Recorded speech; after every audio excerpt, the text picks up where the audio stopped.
Peace, Hotep, all those greeting words that we like to greet each other with. What I want to kind of get into on this particular post here is dealing with the deity Set. We want to talk a little bit about Set and Typhonian magic. The thing is, in dealing with Egyptology, and you have a lot of people in dealing with consciousness or talking about spirituality, dealing with different aspects of Egypt, kind of don't get into detail, about Set or what that's really the real meaning of breakdowns. A lot of fluffy information, everything on Egypt that people talk about it's just the light side or the fluffy side of it. They don't get into any of the dark magical aspects of Egypt. They act as if everything is peace and love and hugging trees, and nobody deals with that dark side of ancient Egypt. One of the biggest misconceptions in that information is the deity Set, because most people still have a religious mindset of who and what the deity Set is and what the deity Set represents. The spooked out religious people that still have a religious mindset, they correlate the deity Set to being equivalent to the religious concept of who religious people would call, the devil. But when people do their history and do the real research, you'll find out during the 19th and 20th dynasties of ancient Egypt, Set was one of the most highly upheld and venerated deities out of all the deities in ancient Egypt. He also played a strong role in the aspect of the opening of the mouth ceremony, raising the consciousness and the soul of an individual to what we would call, for lack of a better word, the afterlife. So how does Set become, quote unquote, religiously demonized and portrayed as something negative? Well, this is when the Osirian cult ruled ancient Egypt, and the Setians made the decision that, look, hey, see what you're doing, even though they're in rulership, but we're going to do our own thing. And because of that, not wanting to conform and not wanting to go in line, from that point forward, the cult of Set and those who venerated that deity became demonized by the Osirian cult. It was made into the concept of Set, and those Setians that came up under the cult of Set were quote unquote, categorized as being something negative or evil, and mainly because they did not want to conform to the current rulership. They basically wanted to govern and rule themselves and not abide or be ruled by anything or anyone. So this is where the confusion comes in. Now, the problem with that is, even when you look and you go back into some of the dynasties, you see some of the pharaohs to prove this point. When Set was at his venerated or put up in its proper place, you had pharaohs that took on the name Seti. Many pharaohs that had the name Set or Seti in their name, which was in honor and reverence of the deity Set. So what we need to do is first and foremost, have to break the mythology on this good and bad bullshit that people are still locked under. And this also again applies to people who quote unquote claim to be in spiritual consciousness, but still look at, I don't care again if it's dealing with the Egyptian deities, if it's dealing with the Yoruba deities, any cultural system, people still are categorizing these deities as good and bad.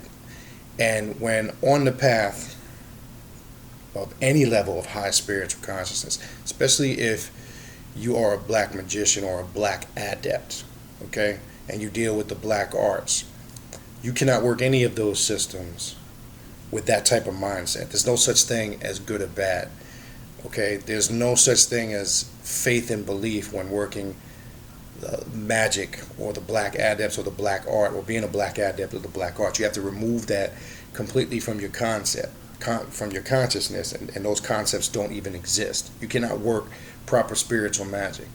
A true black magician has the understanding that those are just different energies that you work with, and you have to know how to tap into those energies and utilize them for certain reasons or certain purposes. If one is working certain magical spells, if one is invoking, and we need to establish a difference between, again, invoking and evoking. A black magician wants to invoke the spiritual energies and make those energies work for him or her. And by doing that, one has to tap into the subjective realm. The greatest concept to understanding that is the deity set. And this is what people fail to understand, because, again, most people spook the fuck out. They're going to get into all this Osiris bullshit with you and this Horus, and, you got a bunch of people, quote unquote, that claim to be spiritual conscious, and basically Horus now has replaced their new concept of Jesus. These are religious people. These are people that, think that they're on a path to change, but they're on a path to replacement, and there's a difference in that.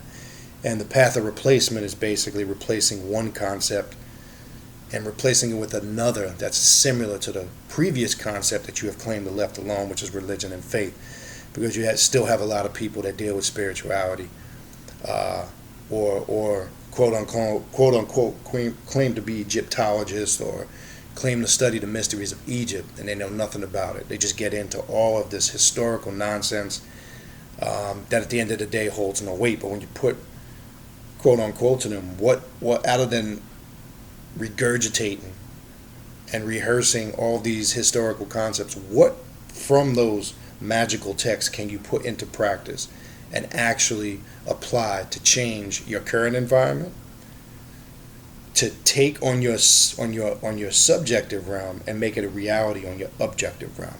That's making a true change, making a true difference. And the challenge, as I've said before, is balancing the two out. So what are you doing as a god or a goddess to work those magical systems and bring about change, not only first and foremost in your life, but change around you? And this is the most important thing. This is what real spiritual magic is, and it starts by manipulation of the subconscious mind.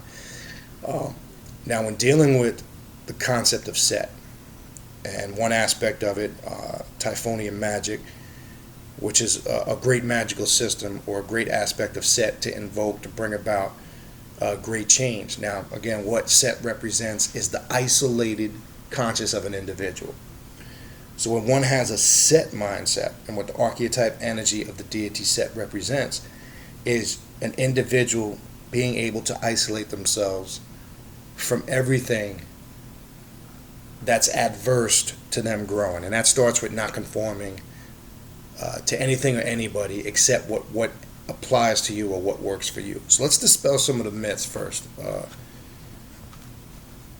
on the deity Set. A book I'm going to go to, and this is a great book on Typhonian magic. This is by Don Webb, The Seven Faces of Darkness. Excellent book. One of the better books out there dealing, with Typhonian, Set Typhonian magic. Now the thing is, again, as I've said before, when you practice any magical system, and this is key, this is critical. I don't care if it's Typhonian magic, I don't care if it's chaos magic, whatever it is. When you're using a lot of these, doing your research and using these books, you can get an idea on how to do these rituals, which is fine. But you're going to find out you need to just use it again, and you'll hear me say this a million times over and over, because the key in dealing with quote unquote the left hand path or being a black adept or working black magic is first and foremost to make sure you are creating your own personal spiritual path. That's what makes it unique to you, not word for word or word verbatim following somebody else's system to a T, because you're not going to get as much benefits out of that, because you didn't stamp or put your personal touch on it. You're going to find out the magic that you create and put your own personal touch on is going to be the most powerful. So again, use these books to give you a general idea, to give you a roadmap, to give you some type of guide or guidance.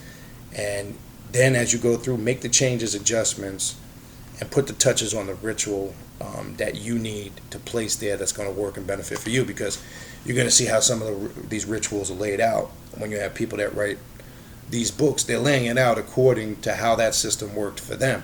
Now, even though when you read this book, it does come from a lot of the ancient Egyptian texts, such as Coming Forth by Day, some of the pyramid text, a lot of the spells and the magical systems come from a lot of these ancient texts.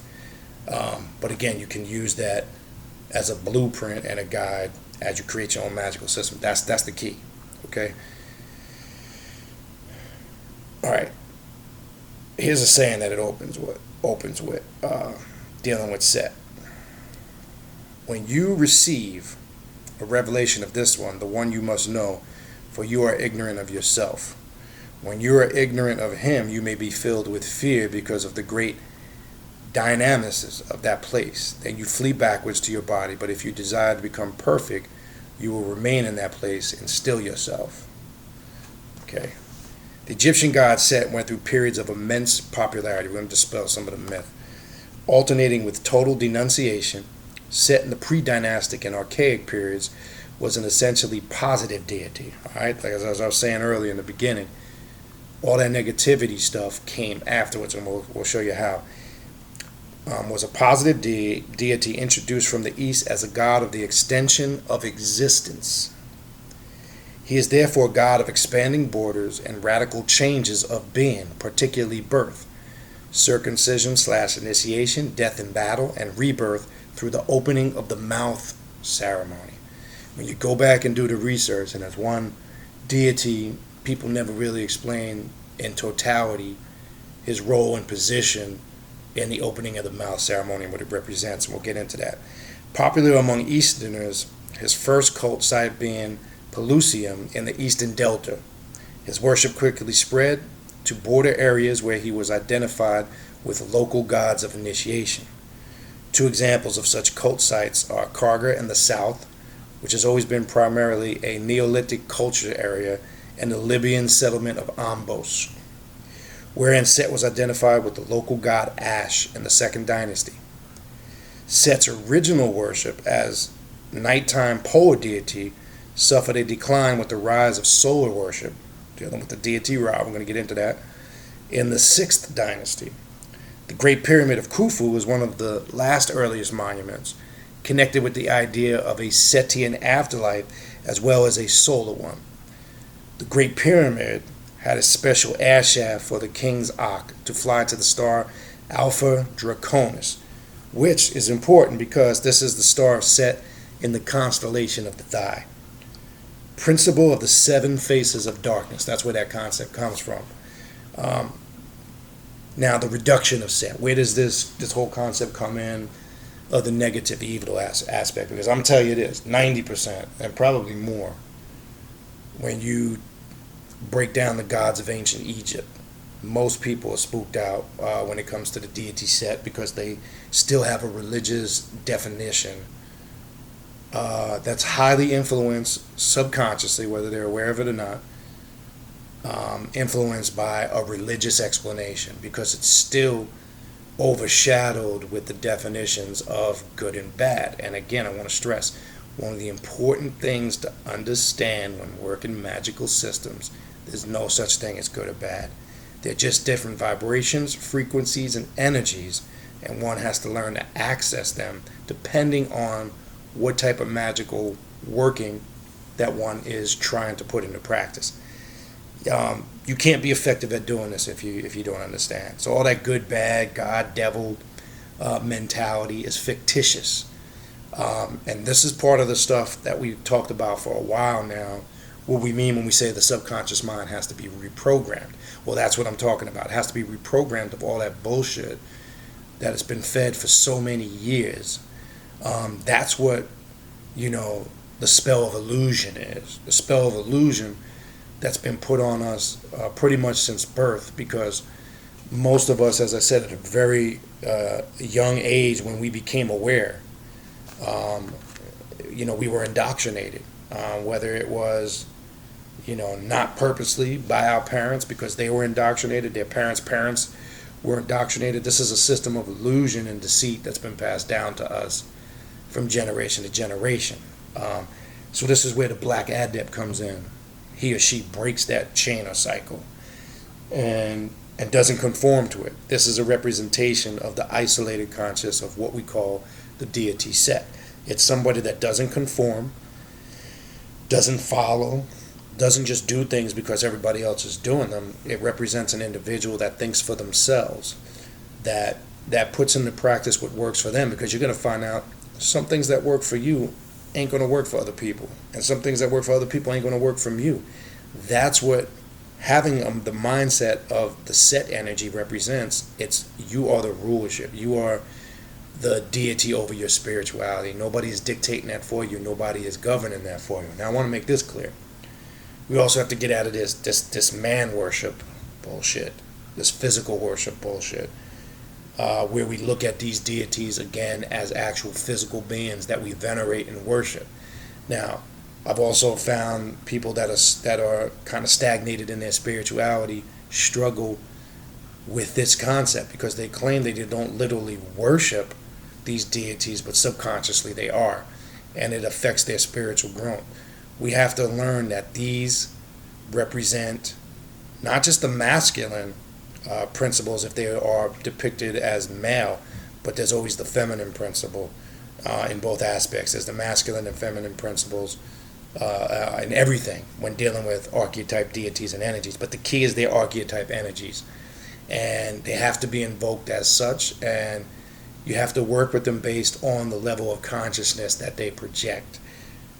That's why Set represents the isolated consciousness and represents being the greatest deity out of all, because of the simple fact that it represents a mindset that one does not conform, that one takes the path and the road to being a god or a deity and takes responsibility for that, and takes responsibility for his or her actions, does not blame anything or anybody outside of themselves for their success or their failures. Okay? So part of taking on this mindset and working this magical system is one being responsible. And that's definitely something that one must take. So where did all this illusion come from now, dealing with the negative aspect of this? All right, so during the Middle Kingdom, Set was reduced to a symbol of Upper Egypt and apparently seen only during the Setian festival of Hebset, or tying together. It was during this time that Set was first blamed, this is important to understand, for the murder of Osiris, a Semitic corn god who had arrived in the 3rd dynasty. Previously, Osiris had died of drowning. No matter how evil Set was, the essential function of Set, of going out and expanding the borders of existence and then returning that chaotic energy to the center, always continued. It is the darkness that binds together the Egyptian light. Say that again. Okay, that last part. Regardless, okay, no matter how evil they depicted what the Set energy represented, here is a science in this in itself. Set always was the essential function of going out and expanding the borders of existence, and then returning that chaotic energy to the center. As I said before, you cannot have order or any type of light or intellect until you have chaos and darkness first. That's a reality. Everything is birthed out of that chaos and darkness. So all this light side of bullshit, coming to the light, the Masonic Lodge coming to the light blinds. Do you understand?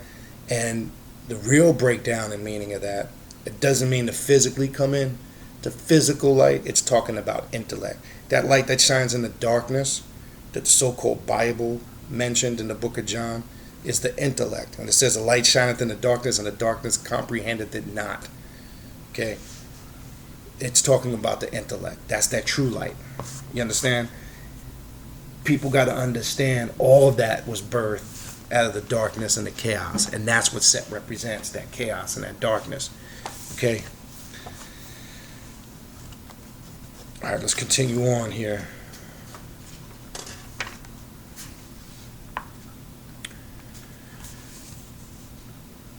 you can do actually, again, we're going to skip down here. This is important research that one really needs to do to kind of dispel that myth and spookism, okay? All right. The second native blooming of Set way of thinking may have begun in the 18th dynasty, and it certainly reached its peak in the 19th and 20th dynasties, when a family of Setian priests from Tanis became the pharaonic line. During this time of expanding borders, Set was extremely popular, as can be seen from the pharaoh's names, this is what I was mentioning in the beginning, such as Seti, which is translated as Set's man. People take these names, they don't even know what the hell fuck it means. They take names because they sound good, but they have no idea what the name means. Okay? And Setnuk, Set is mighty. Two important Setian texts were produced. First, these are some of the texts I was mentioning earlier. First, the Tale of Two Brothers, which tells how Set, identified with the god Bata, undergoes a series of metamorphoses. Keferu, which means to come into being. And there's a science with that tied into the scarab beetle. That's a whole nother science. We'll talk about that maybe at another time. That changed him from a farmhand to a star in the constellation of the thigh. The second text is the Book of Knowing, the spiral force of Re, and the felling of Apep.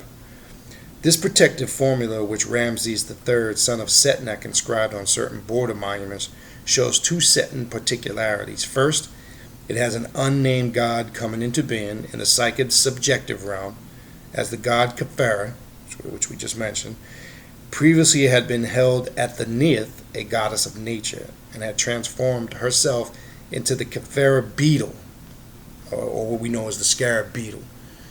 And people don't realize the importance of that symbol, other than the fact, yes, we know the scarab beetle reproduces on its own, it rolls the dung, etc. But that is a powerful symbol. And it is, when one is working magic, and I keep one on my altar at all times when I work magic, because what it really represents is coming into being. That's what the scarab beetle really represents, and it ties into this spiritual aspect of Set. It's a highly powerful symbol that one can use when practicing magic, mental alchemy, which really represents to the subconscious mind one level of transformation to another. Again, the term Khepera means coming into being. You're making a statement that you're coming into a new state of awareness or a higher state of consciousness. That's what this really represents.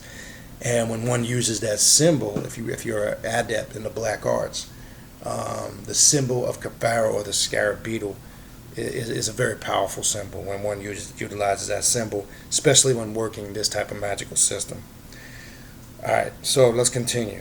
Forgot where I left off here. Okay.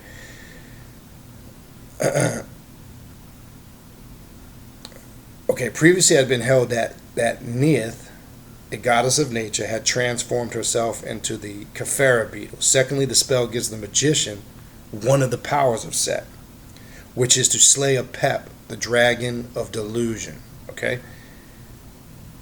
Now, what people don't, what people fail to realize, right? Now, Apep is a concept in ancient Egypt that people also, relate to evil or negativity or the religious concept of the devil. It's another concept they say of the devil or Satan. Now remember, Ra, who spent his whole life trying to slay Apep, okay? Who was the one that actually slayed and destroyed Apep? It was Set, okay? The reason why Set had the ability to destroy Apep and Ra kept battling with it, okay, because what the energy of Ra represented as opposed to Set was two different things.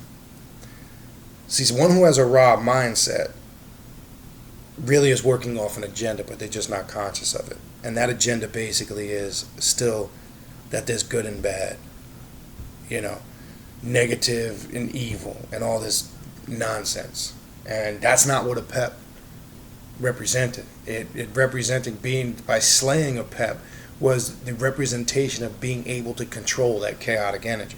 That's all it was. Now, if you just recently saw in a movie that came out at the end of last year, beginning of this year, I believe, the Gods of Egypt movie, even though, again, it had a lot of religious nonsense in it, but they show you that scene where Ra is, symbolically in the heavens fighting Apep, and Set confronts him and says, when Ra says to him that, oh, this is your destiny, and he says, I'm not going to sit up here and spend my whole life fighting this illusion that you've been fighting since day one. And he refused to conform and said, look, we are way above and beyond that. We embody all of those things. That's the first thing to understand and control that type of energy. Then you saw throughout the movie where he was going, of course they make it look negative, where he was going to all of the deities, such as Tahuti, took Tahuti's brain, he took Horus's eye, etc. He went to all of the highest gods and goddesses of ancient Egypt and embodied all them within himself to create this super god, because he said, I'm not going to be ruled by any of them, because within inside of me resides all of those things. There was a symbology in that, and that symbology was to tell you, you embody all of those things. When you separate those things outside of yourself and start worshiping them as separate entities, that's where you become thrown off your path. That's what that represented, and that's what it was trying to tell you. Okay. Then it goes on to finish here. With the coming of the 22nd dynasty, Egypt entered its long decline. Set became a tremendously unpopular deity. His worship ceased everywhere except the oasis and the city of Thebes, where his cult was absorbed into the cult of Mantu, the warlord of Thebes. The negative and destructive aspects of isolation and destruction were emphasized, and as Egypt turned more to an idealized past, Set-Ha, the god of the void called the future, came to resemble the Christian Satan. Okay? So that's where that bullshit comes from. I just wanted to dispel the myth on that. Okay? Because people that still look at the concept of Set in that evil god devil concept, and that's perpetuated too also when you read the story of Set versus Osiris, the two brothers warring and fighting, which again we know are watered down stories. That's you find these two warring brother stories in every major culture. You find it amongst the Sumerians and the Anunnaki culture with Enki and Enlil. You find it in your Bible with the Cain and Abel story, and you find it back in Egypt. The list goes on and on with Set and Osiris. Now, again, what that story really represents symbolically, when Set slays Osiris, it represented, again, an individual not conforming to anything, anybody, or any certain system of ideals and beliefs, but standing on their own and recognizing the fact that they will be the one who dictates and layouts their path of spirituality. And anybody that gets in the way will be cut down and eliminated. So the symbology of Set slaying Osiris is something that takes place in us on a daily basis, especially when we become awake or in a state of consciousness. Anytime you disagree with something, that's a Set mindset. Anytime you speak out against something that you do not agree with, that's not a light side of fluffy, peace and love, hug trees, Hotep, Osiris, Horus mentality. That's a Set mentality. And everybody has that Set mindset to a certain extent. And we don't want to recognize it, and we don't want to classify it as such when we activate it and work with it. We still like to, again, categorize it with this good and bad. So Set represented somebody that would go to any means to be the self-ruling deity of their existence and not conform to anything. That's what that story represents in all of those cultures. Excuse me. And it's important to understand that when you're reading a lot of these stories, whether it's the watered down stories of the Bible that were grafted out of all these ancient cultures, it's important just basically to focus on the symbology that these stories represent. Now, what happens is you just get knuckleheads that get caught up in this back and forth nonsense about fighting, arguing, and debating over shit that's pointless. They want to get into historical debates. They want to fight over, again, the original this, who was first, whose knowledge is more superior. When it's history, shit is irrelevant. Because bottom line is, you could be there all day arguing about that nonsense. And at the end of the day, what kind of change is it really going to bring you? Okay? When you have the basis or the core of that history, if you're arguing a point, who was first? Okay? Once we establish dynasties, people on a planet, you can get into the tracing genetically of races. We know that Nubians, Africans, whatever title you want to call them, the ancient Egyptians, and Egypt is the wrong term, and everybody that's in this whole Egypt thing, Kemetic thing, or calling Egypt Al-Kam or Kemet, subconsciously still comes from a religious mindset, because that word comes from the Hebrew word Chem or Ham, which is the Hebrew prophet in the Hebrew Bible. Okay, so anytime you link yourself in with that word, whether you're conscious of it or not, you're still tying into religious ideology. That was not the correct name of ancient Egypt. So people need to do their research. So I don't know why people still keep calling Egypt Kemet, because that is a religious term. Again, you can get back to the root of Tamaray or Tahma and Ray. Tar, some spell it T-A-R, some spell it P-T-A-H, liken it to the deity Tar, who brought himself into existence. Okay? And people don't understand what that means. How does one bring himself into existence?